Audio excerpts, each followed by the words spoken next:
اللهم صل على محمد وعلى آل محمد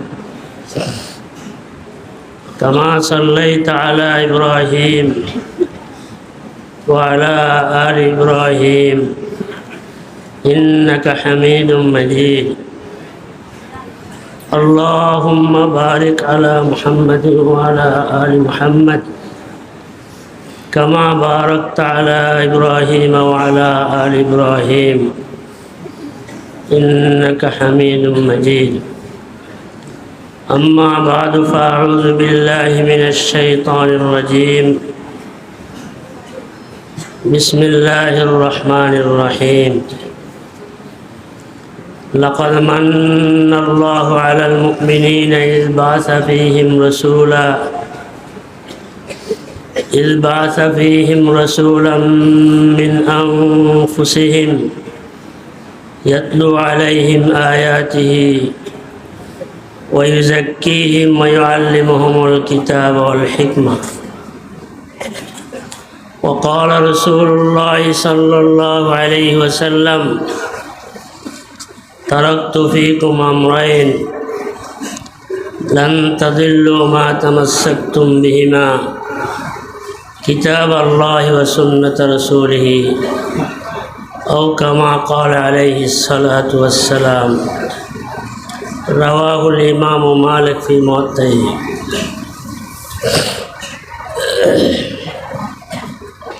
الحمد لله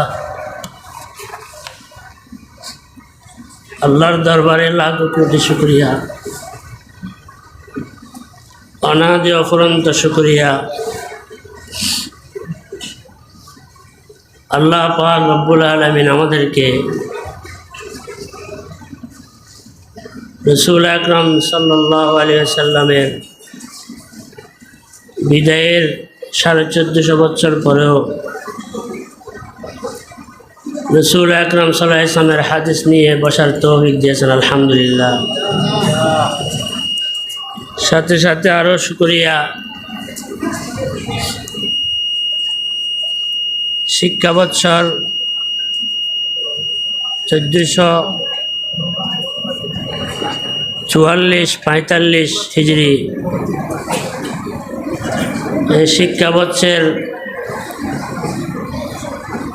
সমাপনী বিভাগের শেষ সবকের মধ্যে আমাদেরকে বসার জন্য তৌফিক দিয়েছেন, আলহামদুলিল্লাহ।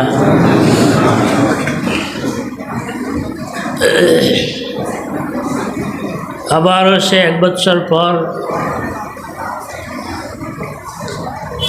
দিন সপ্তাহ মাস বছর পেরিয়ে আবারও সে বিদায়ের দিন চলে আসলো। শত বাধা বিপত্তি, শত মুসিবত ডিঙ্গিয়ে আমাদেরকে আল্লাহ পাক শেষ প্রান্তে পৌঁছার তৌফিক দিয়েছেন, আলহামদুলিল্লাহ।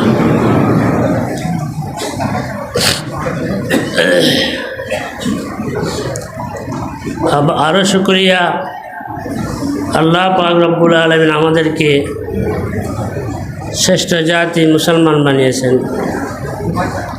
শ্রেষ্ঠ উম্মত তাজদার মদিনা হাবিব কিবরিয়া জনাব মুহাম্মদুর রাসূলুল্লাহ সাল্লাল্লাহু আলাইহি ওয়াসাল্লামের উম্মত বানিয়েছেন। শ্রেষ্ঠ ধর্ম ইসলাম আমাদের জন্য মনোনীত করেছেন। ইসলাম মানব জাতির একটা স্বয়ংসম্পূর্ণ, ছোটোর থেকে ছোট, বড়োর থেকে বড় স্বয়ংসম্পূর্ণ জীবন ব্যবস্থা এবং সব সমস্যার সমাধানের নাম দ্বীন ইসলাম। এই দ্বীন ইসলামের মূল উৎস হচ্ছে দুটি। একটির নাম হলো কোরআন, আর একটির নাম হলো সুন্নতে রাসূল সাল্লাল্লাহু আলাইহি ওয়াসাল্লাম। এই দুইটির মাধ্যমে, এই দুইটি শিক্ষার মাধ্যমেই মানুষ মানবতা পেয়েছে, পাবে। এই দুটি শিক্ষার মধ্যেই মানুষের জন্য মনুষ্যত্বের শিক্ষা রয়েছে, এই দুটির ভিতরেই সভ্যতার শিক্ষা রয়েছে, এই দুটির ভিতরেই আদর্শের শিক্ষা রয়েছে।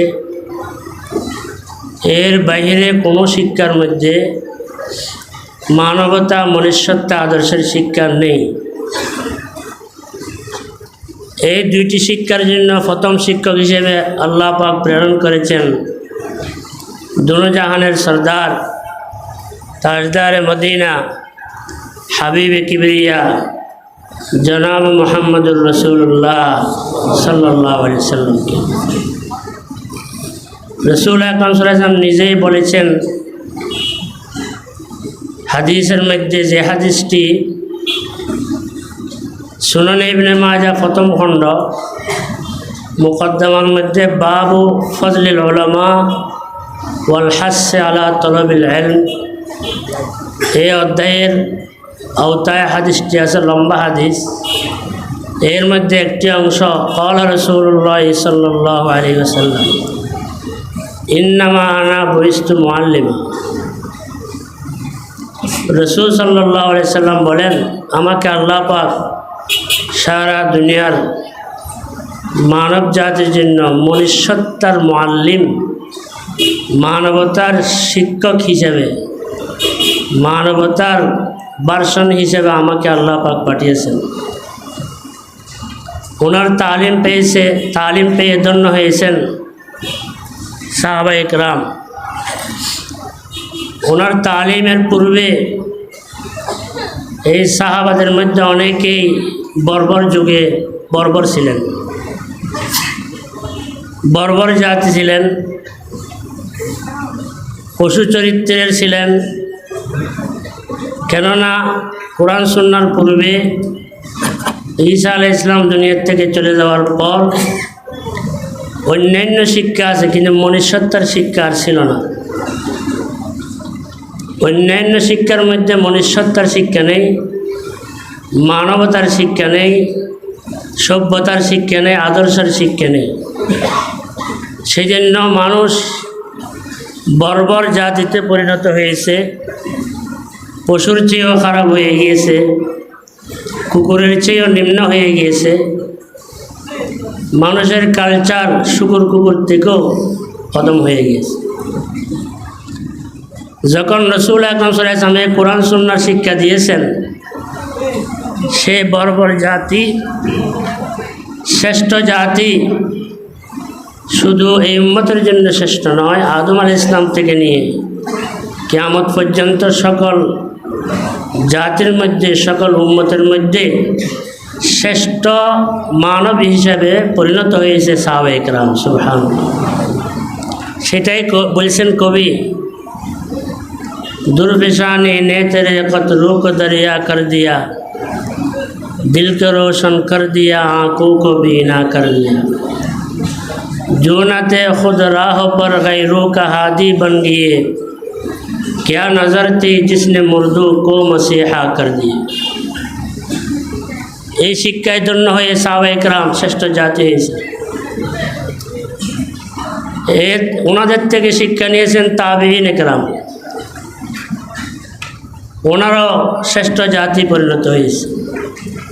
এরপর তবে তাবি, সেরকম ধারাবাহিক এই শিক্ষা আজকে 1450 বছর পর পর্যন্ত ধারাবাহিক এই শিক্ষা চালু হয়ে আসছে।